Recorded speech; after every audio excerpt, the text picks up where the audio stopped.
নমস্কার বন্ধুরা, আমি মানস বিশ্বাস। দ্য বং ইন্সপিরেশন ইউটিউব চ্যানেলে তোমাদের সবাইকে স্বাগত জানাই। In association with Unacademy. আশা করি তোমরা সবাই সুস্থ আছো এবং ভালো আছো। তা আজকের ভিডিওতে আমি তোমাদের কিন্তু আপকামিং ডব্লিউপি কনস্টেবল এবং ডব্লিউপি এসআইয়ের জন্য জেনারেল নলেজের বাছাই করা 25টি গুরুত্বপূর্ণ প্রশ্ন উত্তরের মক টেস্ট সেট 5 নিয়ে আলোচনা করব। ইতিমধ্যেই কিন্তু আমি তোমাদের গুরুত্বপূর্ণ সিলেবাস, তোমাদের বুক লিস্ট, তারপর তোমাদের 2 ঘন্টার ওপরে জেনারেল নলেজের ক্লাস অলরেডি সব কিছু প্রোভাইড করে দিয়েছি। এখন আমি শুধু কিন্তু মক টেস্টগুলো নিচ্ছি। তা তোমরা যারা যারা নতুন, অবশ্যই তোমরা চ্যানেলটিকে যুক্ত থেকো, চ্যানেলটির সাথে যুক্ত থেকো। আর প্রত্যেকই সকাল 9টার সময় তোমরা কিন্তু এরকম মক টেস্ট পাবে। আর একটা কথা বলবো, যারা যারা আমাদের লেডি কনস্টেবল এবং কনস্টেবল ও এসআইয়ের জন্য পড়তে চাও আমাদের কাছে অনলাইনে, তা তোমরা কিন্তু নিচে দেওয়া কন্ট্যাক্ট নাম্বারে অবশ্যই কথা বলতে পারো। তা চলো বেশি দেরি না করে আজকের ভিডিওটা শুরু করা যাক। সেট 5-এর প্রথম প্রশ্ন হলো, ব্রাহ্ম সমাজ কবে প্রতিষ্ঠিত হয়? তা তোমাদের প্রত্যেকটা প্রশ্নের পর কিন্তু 5 সেকেন্ড করে সময় থাকবে। তা তোমরা সবাই নিচে অ্যান্সারগুলো বলবে। আর ভিডিওটি শেষ হয়ে গেলে তোমরা কার কত স্কোর হচ্ছে তোমাদের সেটাও কিন্তু বলবে। আর প্রত্যেকটি প্রশ্ন কিন্তু ইম্পর্টেন্ট। তো অপশানগুলো দেখে নিয়ে কী কী আছে। অপশান এতে আছে 1830, অপশান বিতে আছে 1828, অপশান সিতে আছে 1800 এবং অপশান ডিতে কিন্তু আছে 1484। তা ব্রাহ্ম সমাজ কিন্তু তোমরা সবাই জানো যে রাজা রামমোহন রায় কিন্তু প্রতিষ্ঠা করেন এবং ব্রাহ্ম সমাজ কিন্তু প্রতিষ্ঠিত হয় অপশান এ 1830 খ্রিস্টাব্দে। ঠিক আছে, প্রথমে কিন্তু 1828 খ্রিস্টাব্দে ব্রাহ্ম সভা প্রতিষ্ঠিত হয়, তারপর কিন্তু 1830 খ্রিস্টাব্দে ব্রাহ্ম সমাজ কিন্তু এই নামে পরিচিত হয়। আর তোমরা সবাই জানো যে 1784 খ্রিস্টাব্দে কিন্তু sir William Jones Asiatic society প্রতিষ্ঠা করেন। এটাও কিন্তু তোমাদের বিভিন্ন পরীক্ষায় কিন্তু আসে। নেক্সট প্রশ্ন দেখো আছে যে বেঙ্গল কেমিক্যাল প্রতিষ্ঠানের স্রষ্টাকে। তার ভীষণ ইম্পর্টেন্ট প্রশ্ন, যারা যারা পারবে অ্যান্সারগুলো দাও। তো অপশান এতে আছে নীলরতন সরকার, অপশান বিতে আছে প্রফুল্লচন্দ্র রায়, অপশান সিতে আছে দ্বারকানাথ ঠাকুর এবং অপশান ডিতে আছে আলামোহন দাস। তা বেঙ্গল কেমিক্যাল প্রতিষ্ঠানের স্রষ্টা কিন্তু ছিলেন অপশান বি প্রফুল্লচন্দ্র রায়। নেক্সট দেখো আছে যে সিন্ধু সভ্যতার আদিবাসীদের প্রধান জীবিকা কী ছিল? তা তোমরা সবাই জানো যে সিন্ধু সভ্যতা কিন্তু 1921 খ্রিস্টাব্দে দয়ানাম সাহানি কিন্তু সিন্ধু সভ্যতাটা আবিষ্কার করেন। ঠিক আছে, সিন্ধু সভ্যতা কিন্তু রাভি নদীর তীরে অবস্থিত, আর এটি কিন্তু একটি নগরকেন্দ্রিক সভ্যতা। তা পশুপালন ছিল কিন্তু, ঠিক আছে, সিন্ধু সভ্যতার যে প্রধান জীবিকা সেটা কিন্তু তোমাদের ছিল, সরি এক ভুল বললাম আমি, তোমাদের সিন্ধু সভ্যতার আদিবাসীদের প্রধান জীবিকা কিন্তু ছিল কৃষি। ঠিক আছে, এইগুলো কিন্তু মাথায় রাখবে। নেক্সট দেখো আছে কৌলিন্য প্রথা কে প্রবর্তন করেন? তা অপশানগুলো দেখে নেওয়া কী কী আছে। অপশান এতে আছে সামন্ত সেন, অপশান বিতে আছে বিজয় সেন, অপশান সিতে আছে বল্লাল সেন এবং অপশান ডিতে আছে লক্ষণ সেন। তা কৌলিন্য প্রথা এটি প্রবর্তন করেন কিন্তু option C Ballal Sen. Next দেখো আছে যে মহেঞ্জোদারো ধ্বংসাবশেষ কে আবিষ্কার করেন? তো অপশানগুলো দেখে নেওয়া কী কী আছে। অপশান এতে আছে জন মার্শাল, অপশান বিতে আছে দয়ানাম সাহানি, অপশান সিতে আছে রাখাল দাস বন্দ্যোপাধ্যায় এবং অপশান ডিতে আছে বিবি পাল। তা মহেঞ্জোদারো সভ্যতার ধ্বংসাবশেষ কিন্তু রাখাল দাস বন্দ্যোপাধ্যায় কিন্তু আবিষ্কার করেন। তিনি কিন্তু 1922 খ্রিস্টাব্দে এই যে মহেঞ্জোদারোর যে ধ্বংসাবশেষ সেটা কিন্তু আবিষ্কার করেন। আর 1921 খ্রিস্টাব্দে কিন্তু দয়ানাম সাহানি হরপ্পা সভ্যতা আবিষ্কার করেন। এই মহেঞ্জোদারো শব্দের অর্থ কিন্তু মিতের স্তূপ। আর এখানে কিন্তু বৃহত্তম স্নানাগার, বৃহত্তম শস্যাগার এইগুলো কিন্তু পাওয়া গেছে। এইগুলোও কিন্তু আসে পরীক্ষায়, এটা কিন্তু মাথায় রেখো। নেক্সট দেখো আছে যে ফোর্ট উইলিয়াম কবে প্রতিষ্ঠিত হয়? তো অপশানগুলো দেখে নিয়ে কী কী আছে। অপশান এতে আছে 1698, অপশান বিতে আছে 1797, অপশান সিতে আছে 1690 এবং অপশান ডিতে আছে 1700। তা তোমরা সবাই জানো যে 1757 খ্রিস্টাব্দে পলাশি যুদ্ধ হয়। তা ফোর্ট উইলিয়াম কলেজ কিন্তু তোমাদের 1700 খ্রিস্টাব্দে প্রতিষ্ঠিত হয়। এইগুলো কিন্তু তোমরা মাথায় রেখো। নেক্সট দেখা আছে যে কোন চুক্তির মাধ্যমে আইন অমান্য আন্দোলন প্রত্যাহার করা হয়? তা তোমরা সবাই জানো যে 1920 খ্রিস্টাব্দে কিন্তু 1930 খ্রিস্টাব্দে কিন্তু আইন অমান্য আন্দোলনের সূচনা হয়। ঠিক আছে, গান্ধীজি লবণ আইন ভঙ্গ করে কিন্তু আইন অমান্য আন্দোলনের সূচনা করেন। তা এখানে অপশানগুলো দেখে নেয় কী কী আছে। অপশান এতে আছে প্রথম গোলটেবিল বৈঠক, অপশান বিতে আছে নেহেরু রিপোর্ট, অপশান সিতে আছে পুনা প্যাক্ট এবং অপশান ডিতে আছে গান্ধী আরোইন চুক্তি। তা আইন অমান্য আন্দোলন প্রত্যয়িত করা হয় কোন চুক্তির মাধ্যমে? সেটা কিন্তু হবে 1931 সালে বা 32, এটা কিন্তু গান্ধী আরোইন চুক্তি, এটা কিন্তু মাথায় রেখো। আর তোমাদের কিন্তু 1922 খ্রিস্টাব্দে কিন্তু চৌরি চৌরা ঘটনার জন্য কিন্তু গান্ধীজি অসহযোগ আন্দোলনটা কিন্তু প্রত্যয়িত করে দেওয়া হয়। নেক্সট প্রশ্ন দেখো আছে, খুবই ইম্পর্টেন্ট প্রশ্ন, এটা কিন্তু তোমাদের প্রিভিয়াস ইয়ারের প্রশ্ন, ফুড এসআই কিন্তু এই মানে প্রশ্নটা কিন্তু এসেছিলো, আর ডব্লিউপির আগের অনেক পরীক্ষায় কিন্তু এই প্রশ্নটা এসেছিলো। তা অপশানগুলো দেখো কী কী, প্রথমে প্রশ্নটা দেখো কী আছে, যে টেক্সটাইল পরে ভারতের দ্বিতীয় সর্বোচ্চ বা সবচেয়ে গুরুত্বপূর্ণ কৃষিভিত্তিক শিল্প কী, অর্থাৎ টেক্সটাইলের পরে বা টেক্সটাইলের পরে ভারতের দ্বিতীয় সর্বোচ্চ গুরুত্বপূর্ণ শিল্প কী। তো অপশানগুলো দেখে নেওয়া কী কী আছে। অপশান এতে আছে দুগ্ধ শিল্প, অপশান বিতে আছে পাট শিল্প, অপশান সিতে আছে প্রক্রিয়াজাত শিল্প এবং অপশান ডিতে আছে চিনি শিল্প। তা টেক্সটাইলের পরে কিন্তু ভারতে চিনি শিল্প কিন্তু দ্বিতীয় সবচেয়ে গুরুত্বপূর্ণ কৃষিভিত্তিক শিল্প। নেক্সট দেখো আছে যে ভারতের সর্বাধিক সংখ্যক শ্রমিক নিযুক্ত রয়েছে কোন শিল্পে। তো অপশানগুলো দেখে নেওয়া কী কী আছে। অপশান এতে আছে টেক্সটাইল, অপশান বিতে আছে লোহা ও ইস্পাত শিল্পের, অপশান সিতে আছে পেট্রোকেমিক্যাল শিল্প এবং অপশান ডিতে আছে অটোমোবাইল শিল্প। তার সর্বাধিক সংখ্যক শ্রমিক নিযুক্ত আছে কিন্তু তোমাদের অপশানে টেক্সটাইল শিল্পে। নেক্সট দেখো আছে যে টপোস্ফিয়ার বায়ুমণ্ডলের উষ্ণতম অংশ তার কারণ কী। তো অপশান এতে আছে দেখো এটি সূর্যের নিকটতম, অপশান বিতে আছে এতে আধানযুক্ত কণা রয়েছে, অপশান বিতে আছে এটি পৃথিবী পৃষ্ঠ দ্বারা উত্তপ্ত হয় এবং অপশান সিতে আছে এর মধ্যে তাপ উৎপন্ন হয়। তা টপোস্ফিয়ার বায়ুমণ্ডলের উষ্ণতম অংশ তার কারণ কিন্তু এটি পৃথিবী পৃষ্ঠের একদম মানে পৃষ্ঠ দ্বারা উত্তপ্ত, তা আমরা যেখানে বাস করি এটা কিন্তু টপোস্ফিয়ারই বলে, এটা কিন্তু মাথায় রেখো। নেক্সট দেখো আছে যে দক্ষিণ গোলার্ধে উত্তরায়ণ ঘটে কবে। তো অপশানগুলো দেখে নেওয়া কী কী আছে। অপশান এতে আছে 22শে ডিসেম্বর, অপশান বিতে আছে 23শে সেপ্টেম্বর, অপশান সিতে আছে 21শে জুন এবং অপশান ডিতে আছে 21শে মার্চ। তা দক্ষিণ গোলার্ধে কিন্তু উত্তরায়ণ ঘটে 22শে ডিসেম্বর, এগুলো কিন্তু মাথায় রেখো। নেক্সট দেখো আছে যে নিম্নলিখিত কোন পাথর মার্বেল পাথরে রূপান্তরিত হয়। তা যারা যারা পারবে অ্যান্সারগুলো দাও। তো অপশান এতে আছে গ্রানাইট, অপশান বিতে আছে চুনাপাথর, অপশান সিতে আছে পিট এবং অপশান ডিতে আছে শেল। তা নিম্নলিখিত কোন পাথর মার্বেল পাথরে রূপান্তরিত হয়, এটা কিন্তু হবে অপশান বি চুনাপাথর। তারপরে দেখো আছে যে কৃষি গবেষণার ভারতীয় পরিষদ কোথায় অবস্থিত। তাই এখানে অনেকে ভুল করো, অনেকে কিন্তু কৃষি গবেষণা কেন্দ্রের সাথে গুলিয়ে ফেলো।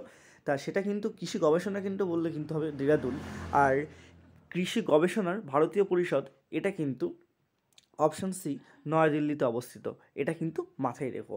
আর তোমরা যারা ডব্লিউপি এসআই এবং কনস্টেবলের পরীক্ষা দেবে তোমরা কিন্তু বিভিন্ন বৈজ্ঞানিক প্রতিষ্ঠান, বিভিন্ন ভারতের জাতীয় প্রতিষ্ঠান এইগুলো কিন্তু খুব সুন্দর করে পড়বে।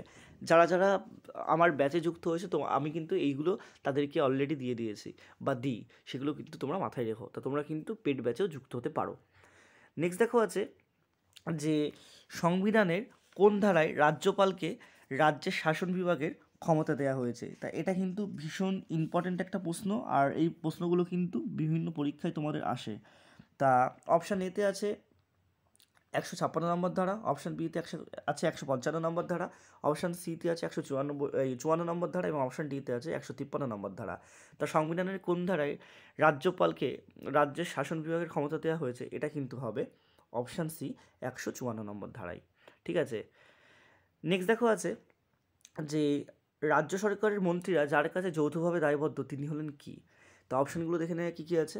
অপশান এতে আছে রাজ্যপাল, অপশান বিতে আছে মুখ্যমন্ত্রী, অপশান সিতে আছে বিধানসভা এবং অপশান ডিতে আছে স্পিকার। ঠিক আছে। তা তোমরা সবাই জানো যে আমাদের ভারতের কিন্তু রাষ্ট্রপতি নমিনাল এক্সিকিউটিভ আর রিয়েল এক্সিকিউটিভ কিন্তু প্রধানমন্ত্রী। ঠিক সেরকমই কিন্তু রাজ্যের ক্ষেত্রে নমিনাল এক্সিকিউটিভ কিন্তু বলতে গেলে তোমাদের একদম রাজ্যপাল এবং রিয়েল যে এক্সিকিউটিভ বা রিয়েল ক্ষমতা যার কাছে থাকে সেটা কিন্তু প্রধানমন্ত্রী। তা এখানে বলেছে যে রাজ্য সরকারের মন্ত্রীরা কার কাছে যৌথভাবে দায়বদ্ধ থাকে, তা এটা কিন্তু তারা দায়বদ্ধ থাকে বিধানসভার ওপরে। নেক্সট দেখো আছে যে ভারতের সংবিধান যেদিন গৃহীত হয় সেই দিনটি হলো, তাই প্রশ্নটা কিন্তু বিভিন্ন জায়গায় আসে। ঠিক আছে। তা বিভিন্ন পরীক্ষায় পাবে, আর এইটা এবছরও তোমাদের আসবে। দেখো তো অপশান এতে আছে দেখো 26শে নভেম্বর 1949, অপশান বিতে আছে 26শে জানুয়ারি 1949, অপশান সিতে আছে 26শে জানুয়ারি 1950 এবং অপশান ডিতে আছে 26শে নভেম্বর 1950। তা ভারতের সংবিধান যেদিন গৃহীত হয় সেটি কিন্তু হলো 26শে নভেম্বর 1949, আর যদি বলা হয় যে কবে কার্যকর হয় তাহলে কিন্তু হবে 26শে জানুয়ারি 1950। ঠিক আছে, এটা কিন্তু তোমরা মাথায় রেখো।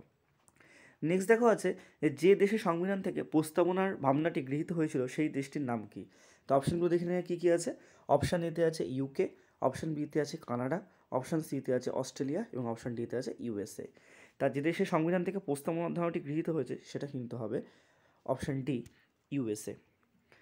নেক্সট দেখো আছে যে সংবিধানের যে ধারা ধর্মাচরণের স্বাধীনতা অধিকার সংযুক্ত আছে সেগুলি হলো কি। তা অপশান এতে আছে 14 থেকে 18 নম্বর আর্টিকেল, অপশান বিতে আছে 19 থেকে 22 নম্বর আর্টিকেল, অপশান সিতে আছে 25 থেকে 28 নম্বর আর্টিকেল এবং অপশান ডিতে আছে 29 থেকে 30 নম্বর আর্টিকেল। তা তোমরা সবাই জানো যে সংবিধানের কিন্তু তোমাদের যে তৃতীয় পার্টে, ঠিক আছে, তৃতীয় পার্টে কিন্তু তোমাদের মৌলিক অধিকারটা আছে 14 থেকে 35 নম্বর ধারা কিন্তু মৌলিক অধিকারটা আছে, ঠিক আছে। তার সাম্যের অধিকার, স্বাধীনতার অধিকার, শোষণের বিরুদ্ধে অধিকার, ধর্মাচরণের অধিকার, এইগুলো কিন্তু আছে। তা এই যে 14 থেকে 18 এটাকে কিন্তু বলা হয় সাম্যের অধিকার, ঠিক আছে। তারপরে কিন্তু 19 থেকে 22 এটাকে কিন্তু বলা হয় স্বাধীনতার অধিকার। আর এখানে বলেছে ধর্মাচরণের অধিকার সংযুক্ত রয়েছে কোথায়, তাই এটা কিন্তু হবে 25 থেকে 28, এটা কিন্তু মাথায় রেখো। নেক্সট দেখো আছে যে ভারতীয় সংবিধানের 35A ধারা কোন রাজ্যের সাথে সম্পর্কযুক্ত। তো এটা কিন্তু এখন অবলুপ্তি হয়ে গেছে, তোমরা সবাই জানো যে সেটা করে ফেলেছে। তা অপশানগুলো এখানে কী কী আছে। অপশান এতে আছে কর্ণাটক, অপশান বিতে আছে জম্মু কাশ্মীর, অপশান সিতে আছে পশ্চিমবঙ্গ এবং অপশান ডিতে আছে আসাম। তা ভারতীয় সংবিধানের 35A নম্বর ধারা কোন রাজ্যের সঙ্গে সম্পর্কযুক্ত, এটা কিন্তু হবে option B Jammu Kashmir. Next দেখো আছে যে সুপ্রিম কোর্টের বিচারপতিদের অবসর গ্রহণের বয়স কত। তো এটা কিন্তু ভেরি ভেরি ইম্পর্টেন্ট প্রশ্ন। তা অপশান এতে আছে 60 বছর, অপশান বিতে আছে 61 বছর, অপশান সিতে আছে 65 বছর এবং অপশান ডিতে আছে 64 বছর। তা সুপ্রিম কোর্টের বিচারপতিদের অবসর গ্রহণের বয়স কিন্তু অপশান সি 65 বছর। তা আমি কিন্তু তোমাদের জন্য বাছাই করা গুরুত্বপূর্ণ প্রশ্ন উত্তর আলোচনা করি প্রত্যেকদিন সকাল 9টার সময়। তোমরা চ্যানেলটিকে অবশ্যই সাবস্ক্রাইব করে রাখো। আর আমার পেড ব্যাচে তোমরা যদি যুক্ত হতে চাও সেখানে কিন্তু অবশ্যই যুক্ত হতে পারো। তা নেক্সট দেখো আছে যে অয়েল অফ ভিট্রিয়াল কী বা কাকে বলা হয়। তা অপশান এতে আছে HCl অর্থাৎ হাইড্রোক্লোরিক অ্যাসিড, অপশান বিতে আছে HNO3, অপশান সিতে আছে HCOOH এবং অপশান ডিতে আছে H2SO4। তা অয়েল অফ ভিট্রিয়াল এটা কিন্তু বলা হয় H2SO4কে। নেক্সট দেখো আছে যে কোন অমেরুদণ্ডী প্রাণীর রক্ত লাল বর্ণের। এটা কিন্তু ভেরি ভেরি ইম্পর্টেন্ট প্রশ্ন। তো অপশানগুলো দেখে নেওয়া কী কী আছে। অপশান এতে আছে স্পঞ্জ, অপশান বিতে আছে হাইড্রা এবং অপশান ডিতে আছে সিতে আছে কেঁচো এবং অপশান ডিতে আছে শামুক। তা অমেরুদণ্ডী প্রাণীর রক্ত লাল বর্ণের কার, তো সেটা হবে কিন্তু অপশান বি হাইড্রার। নেক্সট দেখো আছে যে ইউট্রোফিকেশন হলো এক ধরনের কী। তা পরিবেশ নিয়ে যারা পড়বে বা এনভায়রনমেন্ট থেকে কিন্তু প্রশ্ন আসে, তাই এটা কিন্তু সেখান থেকে প্রশ্ন। তো অপশান এতে দেখো আছে মাটি, অপশান বিতে আছে বায়ু দূষণ, অপশান সিতে আছে জলদূষণ এবং অপশান ডিতে আছে শব্দ দূষণ। তা ইউট্রোফিকেশন এটা হলো কিন্তু অপশান সি জলদূষণ।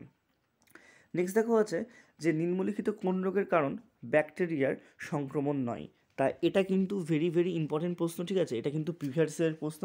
তা অপশানগুলো দেখে নেওয়া কী কী আছে। অপশান এতে আছে কিন্তু আমাশয়, অপশান বিতে কিন্তু আছে টাইফয়েড, অপশান সিতে আছে কলেরা এবং অপশান ডিতে আছে কিন্তু তোমাদের ডিউথেপিয়া। তা কোন রোগের কারণ ব্যাকটেরিয়ার সংক্রমণ নয়, এটা কিন্তু হবে অপশান এ আমাশয়। আজকে শেষ প্রশ্ন দেখো আছে যে রাতকানা রোগ হয় যে ভিটামিনের অভাবে তার নাম কি। তো অপশান এতে দেখো আছে ভিটামিন ডি, অপশান বিতে আছে ভিটামিন সি, অপশান সিতে আছে ভিটামিন কে এবং অপশান ডিতে আছে ভিটামিন এ। তা তোমরা সবাই জানো যে ভিটামিন সি এর যে রাসায়নিক নাম সেটা কিন্তু অ্যাসকর্বিক অ্যাসিড, ঠিক আছে। তারপরে দেখো যে রাতকানা রোগ হয় যে ভিটামিনের অভাবে সেটা কি। তা সেটা সঠিক উত্তর কিন্তু হয়ে যাবে ভিটামিন এর অভাবে। তাই এই ছিল তোমাদের আজকের গুরুত্বপূর্ণ 25টি প্রশ্ন উত্তর। প্রত্যেক সকাল 9টার সময় তোমরা কিন্তু এরকম মক টেস্ট আমার চ্যানেলে পেয়ে থাকবে। অবশ্যই তোমরা চ্যানেলটিকে সাবস্ক্রাইব করে রাখো। আর তোমাদের প্রশ্নের লেভেল কেমন লাগছে সেটাও নিচে আমাকে কমেন্ট বক্সে জানাও। আর এর পরবর্তীতে তোমরা কী ক্লাস চাও সেগুলোও আমাকে কিন্তু নিচে জানাবে। আর তোমাদের জন্য কিন্তু আনএকাডেমিতে আমার কোড দিয়ে তোমরা অনেক কিছু লাইভ রেকর্ডেড ক্লাস দেখতে পারবে, ঠিক আছে। অনেক মক দিতে পারবে তোমরা। তা সেটা কীভাবে তোমরা করতে পারবে সেটা আমার পরের স্লাইডে দেখে। যারা ওয়েস্ট বেঙ্গলের বিভিন্ন পরীক্ষার জন্য প্রস্তুতি নিচ্ছ তাদের জন্য আনএকাডেমি কিন্তু একটা বিশেষ সুযোগ এনেছে। তোমরা বিভিন্ন ফ্রি কোর্স একটা কোডের মাধ্যমে কিন্তু আনলক করতে পারবে। তা কোডটা তোমাদের দেখো নিচে এখানে দেওয়া আছে, MANSPSC অর্থাৎ মানুষ পিএসসি। তা এটা তোমরা ইউজ করলে কিন্তু বিভিন্ন ফ্রি কোর্স তোমরা আনলক করতে পারবে। তা এই ফ্রি কোর্সের মধ্যে তোমরা কী কী পাবে সেগুলো একবার তোমরা দেখে নাও। তা প্রত্যেক দিন কিন্তু তোমরা 50টারও ওপরে লাইভ ক্লাস পাবে টপ এডুকেটরের দ্বারা, এবং ক্লাসের পরে কিন্তু তোমরা PDF পাবে, এবং সাপ্তাহিক এবং দৈনিক তোমরা লাইভ মক টেস্ট কিন্তু পাবে এবং অ্যানালিসিস পাবে। তারপর তোমরা বিভিন্ন লাইভ কুইজ পাবে, প্রায় 20,000টা কোশ্চেনের কিন্তু তোমরা প্রত্যেকটা সাবজেক্টের কুইজ পাবে। তারপর তোমাদের কিন্তু 20টা প্রশ্নের 20 মিনিটের জন্য একটা ডেইলি T20 সিরিজ হয়, এবং তোমাদের কিন্তু উইকেন্ডেও একটা লাইভ ম্যারাথন ক্লাস হয়, এবং তোমরা উইকেন্ডে কিন্তু একদম লাইভ ম্যারাথন যে WBPSC এবং আদার টপারদের যে স্ট্র্যাটেজি সেরকম ক্লাসও তোমরা পাবে। তা তোমরা এই সবগুলোই পাবে, তোমরা এই ইউজ কোড MANSPSC এটা কিন্তু ইনপুট করলে পেয়ে যেতে পারো। তাছাড়া তোমরা কিন্তু যে কোনো ফ্রি কোর্স এবং বিভিন্ন প্ল্যান বা সাবস্ক্রিপশন নেওয়ার জন্য কিন্তু আমার এই কোডটা ইউজ করলে তোমরা কিন্তু অবশ্যই সব কিছু ফ্রিতে পাবে, ঠিক আছে? আর তোমরা এই সাবস্ক্রিপশন যদি নিতে চাও তাহলে কিন্তু তোমরা আমার এই কোডটা ইউজ করো, তাহলে 10% ডিসকাউন্ট কিন্তু তোমরা পাবে। তা তোমরা আনএকাডেমির ফ্রি যে কোর্সগুলো সেগুলো যদি তোমরা আনলক করতে চাও তাহলে কিন্তু তোমাদের এই কোডটা দিতেই হবে। তা কোডটা আমি আবারও বলছি, এটা আমারই কোড, MANSPSC অর্থাৎ মানুষ পিএসসি। এটা তোমরা ইনপুট করলে কিন্তু তোমাদের কোর্সগুলো আনলক হয়ে যাবে। তা তোমরা কিন্তু সেখানে অনেক মক টেস্ট দিতে পারবে, বিভিন্ন টপারদের স্ট্র্যাটেজি দেখতে পারবে, সব কিছুই করতে পারবে। তা তোমাদের বেশি কিছু করতে হবে না, তোমরা জাস্ট প্লে স্টোরে গিয়ে আনএকাডেমি অ্যাপটা লগ ইন করবে। ইনস্টল করে লগ ইন করার পর কিন্তু তোমরা এই কোডটা দিলেই তোমরা বিভিন্ন ফ্রি কোর্স কিন্তু পেয়ে যাবে। তা সবাই সুস্থ থেকো, ভালো থেকো, ধন্যবাদ।